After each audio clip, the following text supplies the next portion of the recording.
안녕하세요. 고고 역사 현장의 뚜벅이입니다.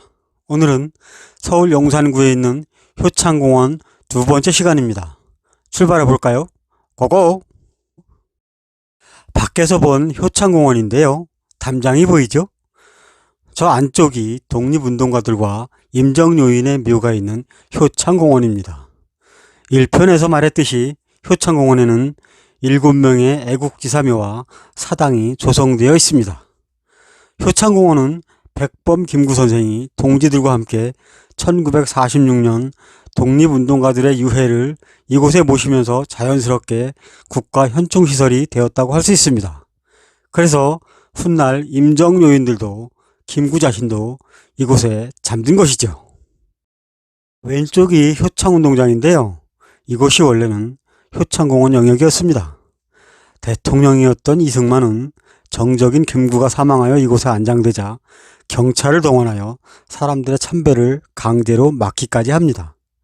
인적이 뜸해지니 묘는 허물어졌고 잡목들만 무성하게 자랐으며 결국 아이들의 놀이터로 변했죠. 그것도 모자라 이승만은 효창공원의 묘를 다른 데로 옮기고 체육관과 운동장을 만들려고 시도합니다.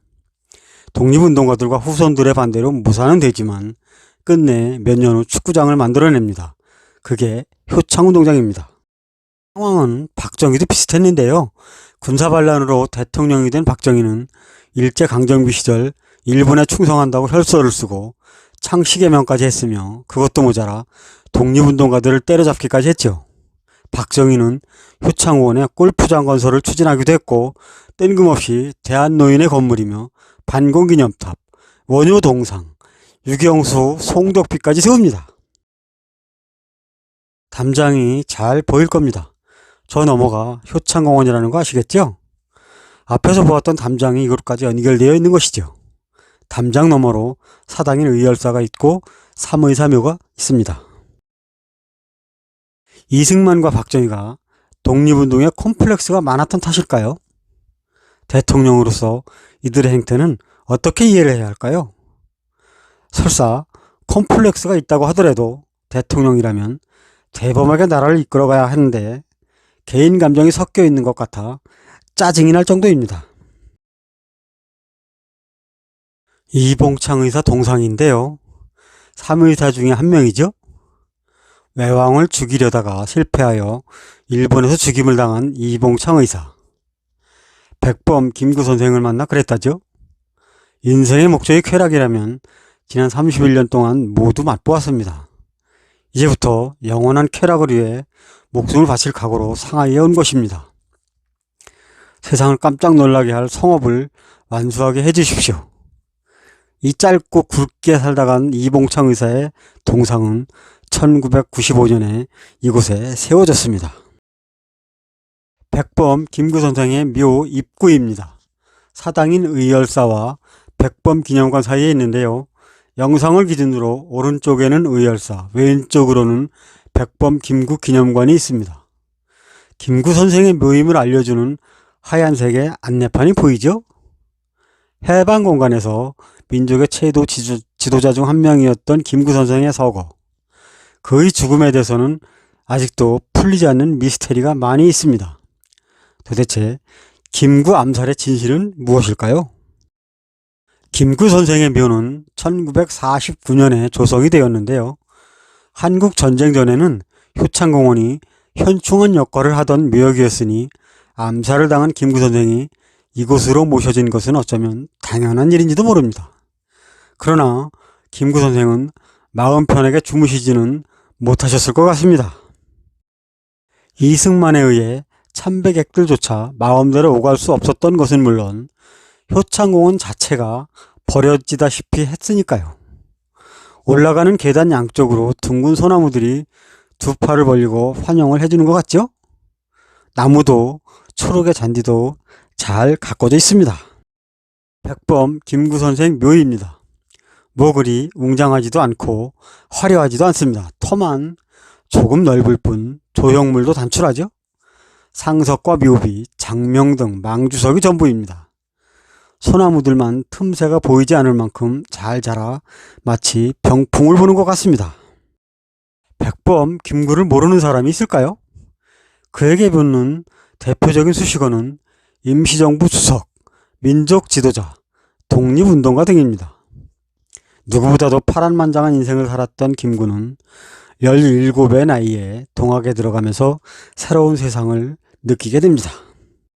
젊은 시절 견문을 넓히기 위해 여러 곳을 돌아다니기도 했고 의병이 되어 전투에 참여하기도 합니다. 그러나 실패하죠. 고향으로 돌아오면서 일본 군인을 죽이고 국무의 원수를 갚으려 했다고 밝히면서 사형을 선고받죠. 나라에 대한 충성심임을 알고 고종이 살려줍니다. 감옥에서 김구는 서양 문물과 신학문을 공부했고 동시에 서양과 세계 정세에도 눈을 뜨게 됩니다. 일단 사형은 면했지만 석방 기미가 보이지 않자 감옥을 탈출, 잠시 스님 생활을 하던 김구는 애국지사들과 함께 계몽운동과 인재 양성에 매달립니다. 그럴수록 일제의 탄압은 점점 심해지죠. 결국 1919년 3.1 만세운동이 일어나자 상하이로 망명하여 임시정부로 들어갑니다. 직책을 받았음에도 김구는 임시정부의 문지기가 되게 해달라고 안창호 선생에게 간청하지요. 독립을 위해서라면 하찮은 문지기도 전혀 상관이 없다는 뜻입니다. 김구 선생은 임시정부 활동으로 바빴음에도 독립운동과 관련된 일이라면 무엇이든 발벗고 나서서 도와줍니다. 특히 일본의 주요 요인 암살을 목적으로 만들어진 한인 애국단 활동은 설명하지 않아도 잘 알 것입니다. 광복군을 창설하여 국내 진공작전을 계획한 것도 그였을 정도로 김구의 모든 행동은 독립에 맞춰져 있었습니다. 해방 후 간신히 본국으로 돌아오지만 이미 나라는 남북으로 갈라져 있었지요. 그의 통일정부 수립을 위한 노력은 눈물겨울 정도였습니다. 노력도 헛되이 끝내 암살을 당해 여기 잠든 것입니다. 오른쪽이 김구 선생 묘로 가는 길이고 왼쪽에 문을 지나면 백범 기념관입니다. 기념관으로 가볼까요? 백범 김구 기념관이라고 보이죠? 이것도 당연히 효창공원 영역이었지만 1966년 박정희 정부는 이곳에 테니스장을 설치합니다. 효창운동장 옆에 테니스장? 구색이 맞는 것 같지만 다르게 보면 김구 선생 묘 바로 옆에 테니스장을 설치한 것입니다. 시끄러워서 편히 잠을 잘 수 없을 것 같지 않나요?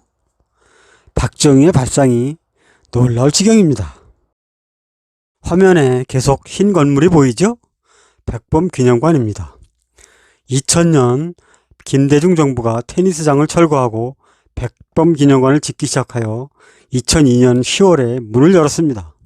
김구 선생의 모든 것을 알 수 있는 백범 김구 기념관.